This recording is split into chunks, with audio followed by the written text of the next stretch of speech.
魔王と勇者。勇者はダメだぞ。あれは特別な存在で、勝手に名乗っていいものではないのだ。勇者を名乗る者には因果が巡る。非常に印象的なこのセリフ。特別な存在とは、勇者に巡る因果とは、魔王も特別な存在？どうやら魔王と勇者には何かしらの因果があるよう。では、誰と誰の因果が巡っているのか。そこで、本日の内容はこちら。魔王と勇者の因果。魔王と勇者、特別な存在、因果関係。この3つの観点から、勇者と魔王の関係について、徹底検証していきます。テンスラ情報局では、ゆるい感じの動画をサブチャンネル、テンスラ情報室でも公開しています。こちらもぜひよろしくお願いします。それでは見ていきましょう。魔王と勇者。魔王とは、まず魔王とはどういう存在なのか。この世界の最初の魔王、それがルージュ・ディ・クリムゾン。もともとは闇の大精霊から派生した7人のデーモンのうちの1人。彼らは7つの色で呼ばれている。ルージュ・ディ・クリムゾン、ノワール・ディアブロ、ブラン・テスタロッサ、ビオレ・ウルティマ、ジョーヌ・カレラ、ブルー・レイン、ベール・ビザリー。力の差はあれど、初めは同列の存在でした。しかしこの中で魔王と呼ばれるのはルージュのみ。一体何が違うのかを考えてみると、当たり前ですが一つは魔王と名乗っているかどうか。二つ目は誰かの下についているかどうか。ノワール、ブラン、ビオレ、ジョーヌ。この4人はリムルの配下。ブルー、ベール。この2人はディの配下。魔王の配下は魔王を名乗ることができない。3つ目は魔王種を発芽したかどうか。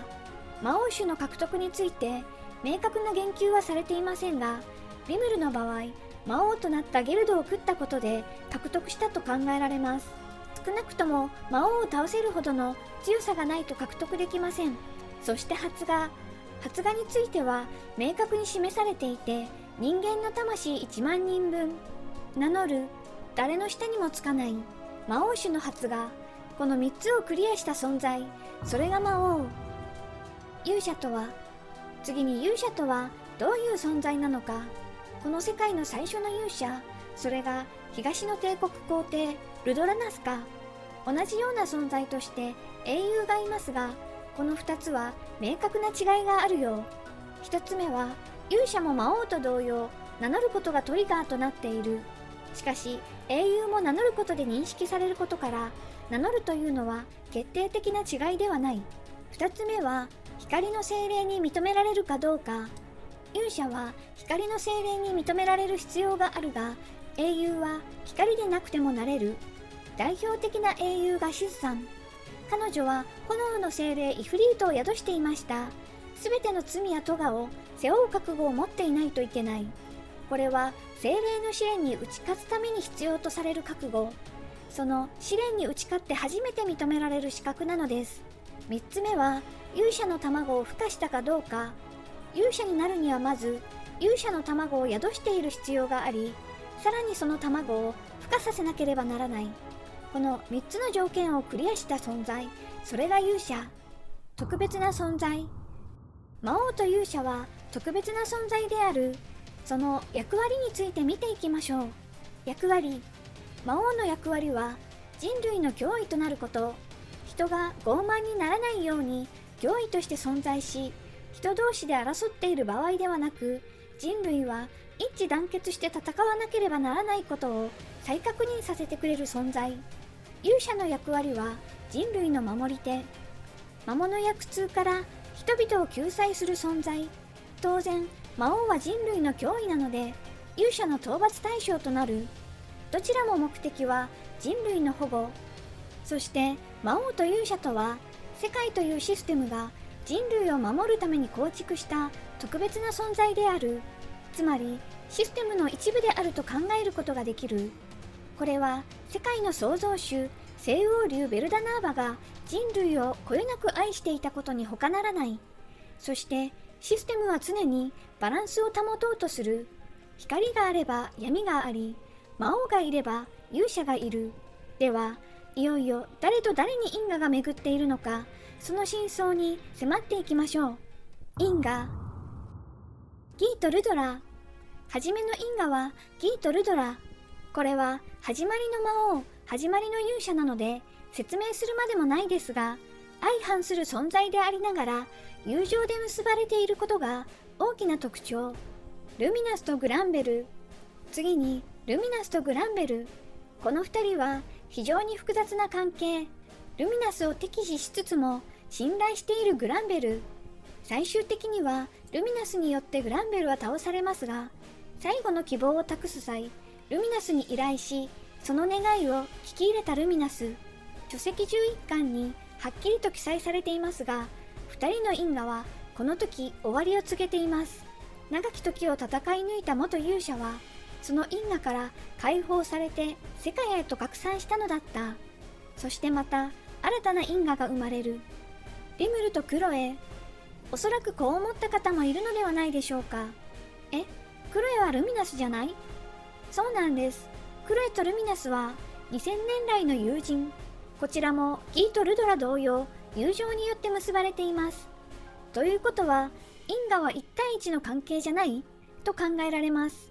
テンスラ情報局も因果は1対1じゃないと考えています。ここは単純にルミナスはさっき出てきたので、次はこっちという感じで捉えてください。さて話を戻しまして、リムルとクロエ。キーとなるのはゴーマの仮面。勇者から譲り受けた仮面がリムルの手に渡り、リムルからクロエへ。面白いのが、この2人は何で結びついているかという点。リムルからすると教え子、クロエからすると先生ですが、クロエは隠すことない愛情が表現されています。リムルに恋愛感情はないですが、クロエにはあります。ではどんな因果なのかというと、やはり愛情。師弟愛と恋愛。愛の形は違えど、この2人は愛情という因果であると考えられます。カザリームとサリオン。サリオンって誰という方は、ぜひこちらの動画をご覧ください。そして、カザリームはレオンでしょと思ったあなた、レオンについては後ほど紹介しますので、ぜひ最後までご覧ください。カザリームとサリオン、元魔王と元勇者、世界中で暴れまくっていたカオスドラゴン、その討伐のため、かの地を訪れたサリオン。カオスドラゴンが暴れていた地が故郷であるカザリーム。出会いは偶然か必然か、瀕死の状態だったサリオンをカザリームがデスマンとして復活させます。二人の因果を結びつけているものは友情。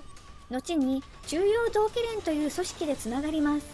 その他の魔王、ミリム、ティーノ、ダグリュール、カリオン、フレイ。カリオンとフレイに関してはワルプルギス後魔王ではなくなっていますが、この5人には明確な因果が示されていません。様々な要因があるのだと思いますが、テンスラ情報局はこう考えました。ぼっちだから。正確に言うと人間と関わりがないから。勇者は人間から生まれます。よって人間とあまり関わりのないこの5人には現時点では因果が発生していないと考えられます。いやいやいや、魔王ってもう一人いるよね。彼もぼっちじゃない？レオン・クロムウェル。そうそう、レオンということで、満を持してレオン。ラミリスの腹心だった光の精霊に懐かれ、勇者の認定と精霊の加護を与えられたレオン。レオンはカザリームでしょと言いたいところですが、ちょっと待ってください。カザリームと対決した時、レオンはすでに魔王を名乗ったということで喧嘩をふっかけられています。つまり魔王と魔王。ではクロエかというと、レオンが実験に使っていた城に勇者が来た時、地図を残してレオンは去っています。もし因果があるのであれば、開口していてもおかしくありません。どうやらクロエでもなさそう。では一体誰なんだ？そう思って調べてみたら見つけました。レオンの因果について示された文、公式設定資料集 8.5 巻159ページに記載されていました。なお、魔王レオンの場合は本人が勇者であり魔王でもあるため自己完結している。やっぱりぼっちだった。